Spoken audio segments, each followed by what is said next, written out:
Hi అండి, ఎలా ఉన్నారందరూ? Welcome to Pradeep smart classes. ఈరోజు మనం తెలంగాణ హైకోర్టు విడుదల చేసిన స్టెనోగ్రాఫర్ గ్రేడ్ 3 రిక్రూట్మెంట్ నోటిఫికేషన్ని వివరంగా విశ్లేషించబోతున్నాం. ఈ నోటిఫికేషన్లోని ప్రతి ఒక్క విషయాన్ని మీకు స్పష్టంగా ఎలాంటి సందేహం లేకుండా అర్థమయ్యేలా చూద్దాం. సరే, ఇప్పుడు మీరు స్క్రీన్ మీద చూస్తున్నదే అఫీషియల్ నోటిఫికేషన్ అన్నమాట. దీన్ని తెలంగాణ రాష్ట్ర హైకోర్టు తెలంగాణ జ్యుడిషియల్ మినిస్ట్రియల్ సర్వీస్లోని స్టెనోగ్రాఫర్ గ్రేడ్ 3 పోస్టుల డైరెక్ట్ రిక్రూట్మెంట్ కోసం విడుదల చేసింది. నోటిఫికేషన్ నంబరొచ్చేసి 1/2026. ఇది జనవరి 19, 2026న జారీ చేయబడింది. ఇక ఈ పోస్టుల పే స్కేల్ చూస్తే నెలకు 32,810 రూపాయల నుండి 96,890 రూపాయల వరకు ఉంటుంది. ఈరోజు మనం ఏమేం విషయాలు తెలుసుకోబోతున్నామో ఒకసారి చూద్దాం.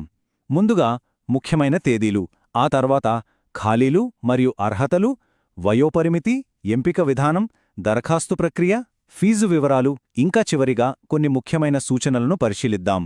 రైట్, ఇక మొదటి సెక్షన్లోకి వెళ్దాం. ఈ తేదీలు చాలా ముఖ్యం, ఎందుకంటే అప్లై చేయడానికి టైం చాలా తక్కువగా ఉంటుంది కాబట్టి వీటిని జాగ్రత్తగా గమనించాలి. ఈ డేట్స్ను చాలా జాగ్రత్తగా నోట్ చేసుకోండి. నోటిఫికేషన్ మనకు జనవరి 19న వచ్చింది. ఆన్లైన్లో అప్లై చేసుకోవడానికి జనవరి 24, 2026 నుండి స్టార్ట్ అవుతుంది. ఇక అప్లై చేయడానికి లాస్ట్ డేట్ ఎప్పుడంటే ఫిబ్రవరి 13, 2026. అది కూడా రాత్రి 11:59 లోపు అప్లై చేసేయాలి. అలాగే ఆల్రెడీ అవుట్సోర్సింగ్ లేదా కాంట్రాక్ట్ బేసిస్ మీద పనిచేస్తున్న వాళ్లకి అప్లికేషన్ డేట్స్ వేరేగా ఉన్నాయి. వాళ్ళు ఆ డేట్స్ని కూడా ఒకసారి చూసుకోండి. హాల్ టికెట్స్ ఎప్పుడు డౌన్లోడ్ చేసుకోవాలి, స్కిల్ టెస్ట్ ఎప్పుడు ఉంటుంది అనే విషయాల్ని వాళ్లు తర్వాత అనౌన్స్ చేస్తారు. రైట్, ఇప్పుడు సెక్షన్ 2కి వచ్చాం. ఇక్కడ ఏ జిల్లాల్లో ఎన్ని వేకెన్సీలున్నాయి, ఇంకా ఈ పోస్ట్లకి కావలసిన అర్హతలేంటో వివరంగా చూద్దాం. గమనించండి, ఈ వేకెన్సీలు అనేవి జిల్లాల వారీగా ఇచ్చారు. ఫస్ట్ హైదరాబాద్ సిటీ సివిల్ కోర్టులో చూస్తే ఓసీ కేటగిరీలో ఒక పోస్టుంది. ఆ తర్వాత హైదరాబాద్ సిటీ స్మాల్ కాజెస్ కోర్టులో ఓసీ కేటగిరీలో ఒకటి, ఇంకా SCG1 కేటగిరీలో ఒకటి, మొత్తం 2 పోస్టులున్నాయి. హన్మకొండలో చూస్తే బీసీఏలో ఒకటి, SCG2 కేటగిరీలో ఒకటి, ఇక్కడ కూడా మొత్తం 2 పోస్టులున్నాయి. ఇక ఖమ్మం జిల్లాలో బీసీఏ కేటగిరీలో ఒకే ఒక పోస్టుంది. ఇక మిగతా జిల్లాల సంగతి చూద్దాం. కుమరం భీం ఆసిఫాబాద్లో SCGG కేటగిరీలో ఒక పోస్టుంది. మహబూబాబాద్లో బీసీఏ కేటగిరీలో ఒక పోస్టు. మెదక్లో SCGG కేటగిరీలో ఒక పోస్టు. ఇక మేడ్చల్ మల్కాజిగిరిలో చూస్తే ఓసీలో 2, ఈడబ్ల్యూఎస్లో 1, ఓసీ ఎక్స్ సర్వీస్మెన్ కోటాలో 1, బీసీసీలో 1, బీసీడీలో 1, ఇంకా SCGGలో 1, మొత్తం కలిపి 7 పోస్టులు ఇక్కడ ఉన్నాయి. రైట్, ఇక మిగిలిన జిల్లాల వివరాలు కూడా చూసేద్దాం. సెషన్స్ జడ్జ్ హైదరాబాద్లో ఇక్కడ వేకెన్సీలు కొంచెం ఎక్కువగానే ఉన్నాయి. ఓసీ కేటగిరీలో 3, ఈడబ్ల్యూఎస్లో 1, ఓసీ ఎక్స్ సర్వీస్మెన్ కోటాలో 1, బీసీసీలో 1, బీసీడీలో 1, బీసీఈలో 1, ఇంకా SCG2 కేటగిరీలో 1, అన్నీ కలిపి మొత్తం 9 పోస్టులున్నాయన్నమాట. నాగర్ కర్నూల్లో బీసీఏలో 1, SCG2లో 1, మొత్తం 2. నిర్మల్లో SCG2 కేటగిరీలో 1 పోస్టుంది. పెద్దపల్లిలో బీసీఏలో 1, SCG2లో 1, మొత్తం 2 పోస్టులు. రంగారెడ్డి జిల్లాలో ఈడబ్ల్యూఎస్లో 1, బీసీడీలో 1 మరియు SCG2లో 1, మొత్తం 3 పోస్టులున్నాయి. ఫైనల్గా సంగారెడ్డి, సూర్యాపేట జిల్లాల్లో వరుసగా SCG2 ఇంకా ఈడబ్ల్యూఎస్ కేటగిరీలో ఒక్కో పోస్టు చొప్పున ఖాళీగా ఉన్నాయి.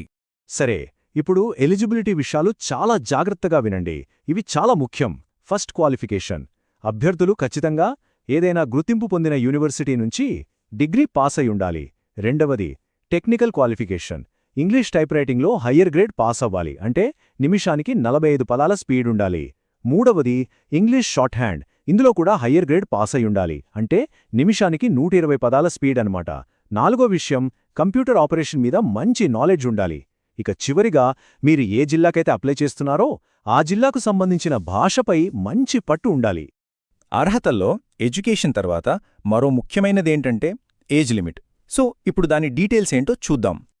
నోటిఫికేషన్ ప్రకారం జూలై 1, 2026 నాటికి అభ్యర్థుల వయసు కనీసం 18 ఏళ్లు నిండి ఉండాలి, గరిష్టంగా 46 ఏళ్లు మించకూడదు. అంటే మీ వయసు ఈ రెండింటి మధ్యలో ఉంటేనే మీరు అప్లై చేయడానికి అర్హులు. అయితే ఈ అప్పర్ ఏజ్ లిమిట్లో కొన్ని కేటగిరీల వారికి రిలాక్సేషన్ ఇచ్చారు.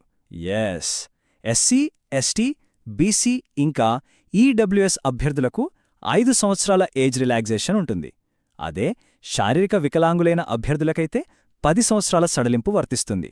ఇక మాజీ సైనికులకు ప్రభుత్వ నిబంధనల ప్రకారం రిలాక్సేషన్ ఉంటుంది. రైట్. మరి ఈ పోస్టులకు క్యాండిడేట్స్ని ఎలా సెలెక్ట్ చేస్తారు?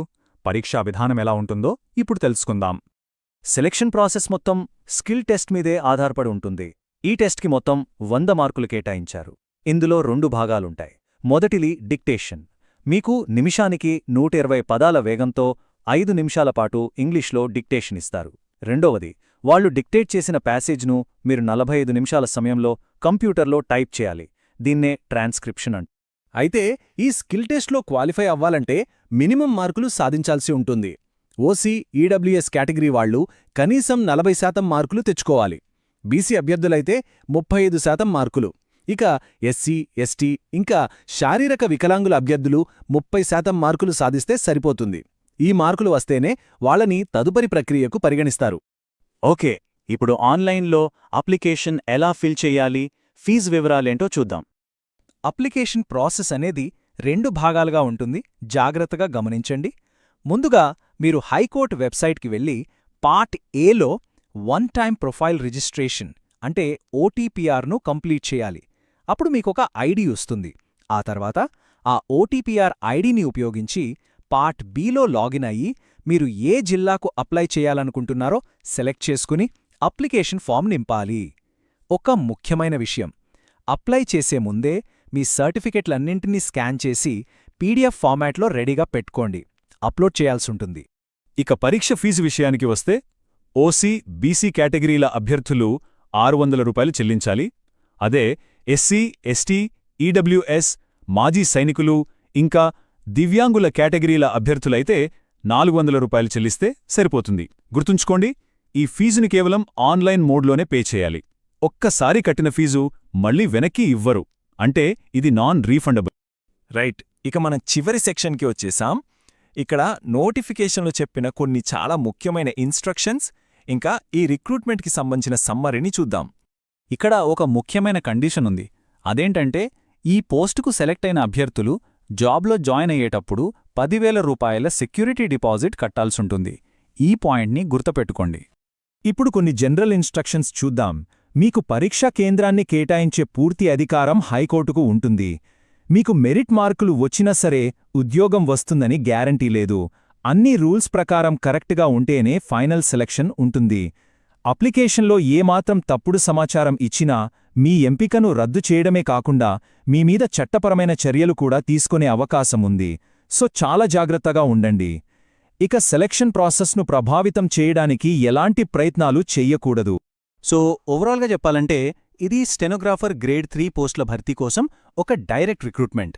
దీనికి ముఖ్యంగా ఉండాల్సిన క్వాలిఫికేషన్స్ డిగ్రీ, ఇంగ్లీష్ టైప్ రైటింగ్లో హయ్యర్ గ్రేడ్ ఇంకా ఇంగ్లీష్ షార్ట్ హ్యాండ్లో హయ్యర్ గ్రేడ్.